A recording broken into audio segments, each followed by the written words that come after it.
So I have a Saito FA-65 Gold Knight engine here that's in need of a bearing replacement, and I'm doing the initial inspection. This is just how it came out of the box. And if this exhaust is original to this engine, then that dates this Gold Knight engine to probably the late 80s. Now this seems to have pretty decent compression, but it's very obviously got bad bearings. The one thing that I'm not going to be able to do with this is, those of you that don't know, over the years Saito has changed the way they paint these engines. And these early engines, probably up till about maybe 2000, were done in such a way that the paint comes off pretty readily. It's pretty easy to come off. In fact, that's kind of one of the reasons I never liked these Gold Knight engines, because you go mount it on there and all of a sudden now you take it off and the paint's gone. The paint process they use now is much more durable. But anyway, a few months ago I had a Gold Knight engine that was a Saito 80, and I put it in my ultrasonic cleaner, and just putting it in the ultrasonic cleaner was enough to lift much of the paint so that it looked like complete crap. So I ended up having to do a strip job on that, and now that engine of mine is silver and it doesn't look too bad.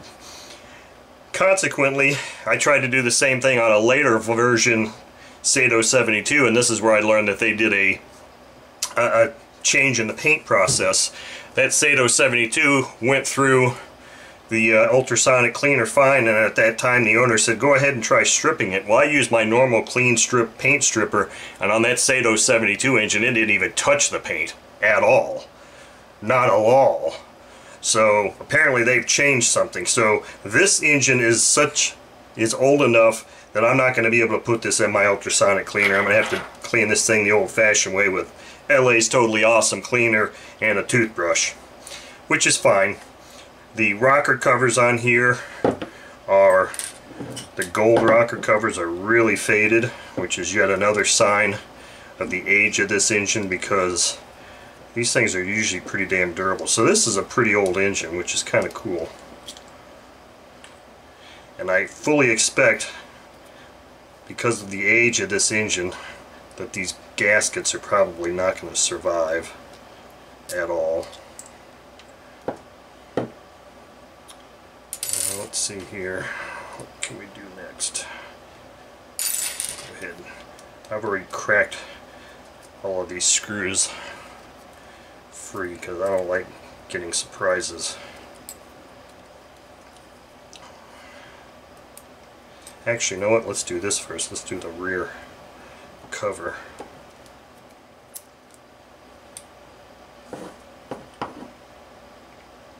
See how their painting process was imperfect, and they painted the inside of this, but it looks like it's worn off quite a bit.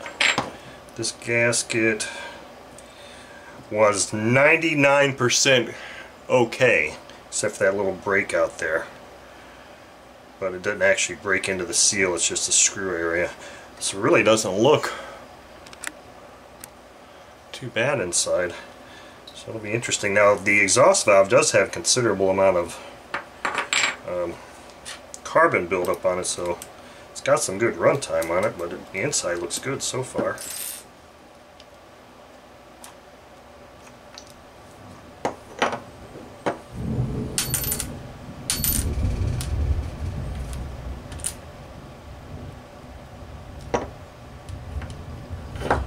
Okay. Yeah. Hear that? That's the sound of a completely shit bearing. Look at this. Okay. Not too bad. I mean, if this has never been cleaned before, and I have no idea if it has or not, it's not in bad shape. The ring is completely compressed in the piston, so hopefully that should come out, should free up in the ultrasonic. Now obviously these parts can, the piston and stuff can go in the ultrasonic cleaner, just not the head and the case. Let's look inside here.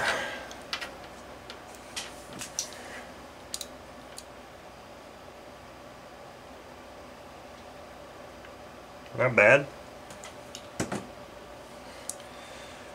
So next, let's pull this timing cover off and see if that gasket will survive. It's unlikely that one will, but we'll see.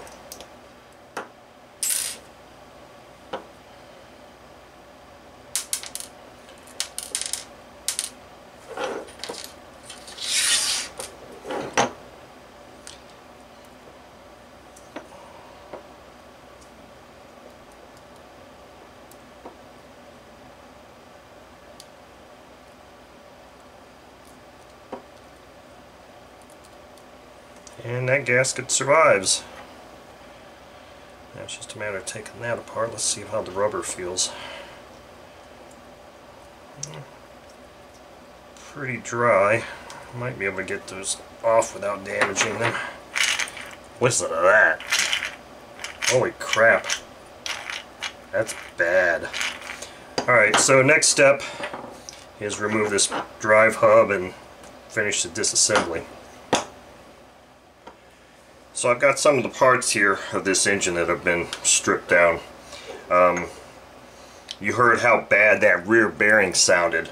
Well, that's probably the worst rear bearing I've ever seen them since I've been doing this. In fact, once I got the crankshaft out, I looked at it and the race had completely disintegrated, really. I mean, there weren't parts laying around, but all the balls were down in one end.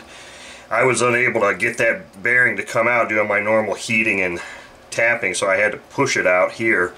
And the most unfortunate thing happened was that the innards of the bearing came out and the outer shield is still in the crankcase. Now I've spent probably an hour and a half, almost 2 hours trying to get this thing out. Well, total, but I had it in the freezer, freezing it. I've heated it up, I've frozen it, I've heated it up extremely hot so that I'm actually liquefying the oil that I'm using, or vaporizing it.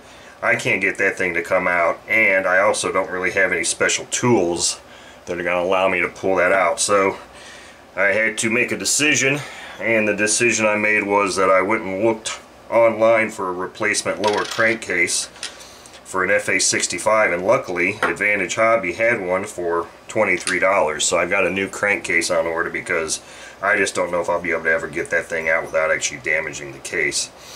So the other thing that I had mentioned about this engine, and I guarantee you this is the last time I ever do a Saito Gold Knight engine.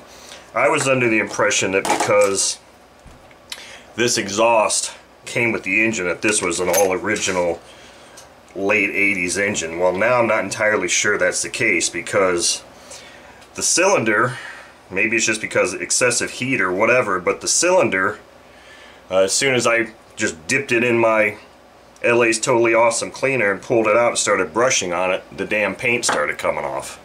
So I've already spoken to the owner about this, and I've started the process of going through and stripping this thing entirely. Now there's still some areas here that I'm going to have to work on some more, and this also contributes to a lot of the time I've spent on this engine.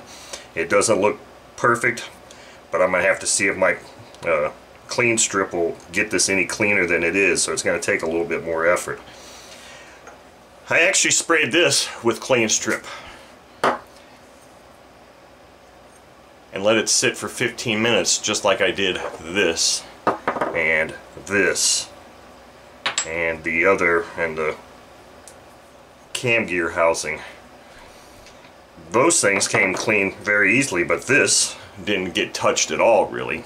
So that's what kind of leads me to believe that either Saito had some major changes or major issues with painting this case, where one was the base metal was prepped better than the other, or this isn't the original crankcase and this is a later crankcase that has the newer paint process on it, because the clean strip didn't really touch this at all, just like it did on the Saito 72 Gold Knight I did several months ago.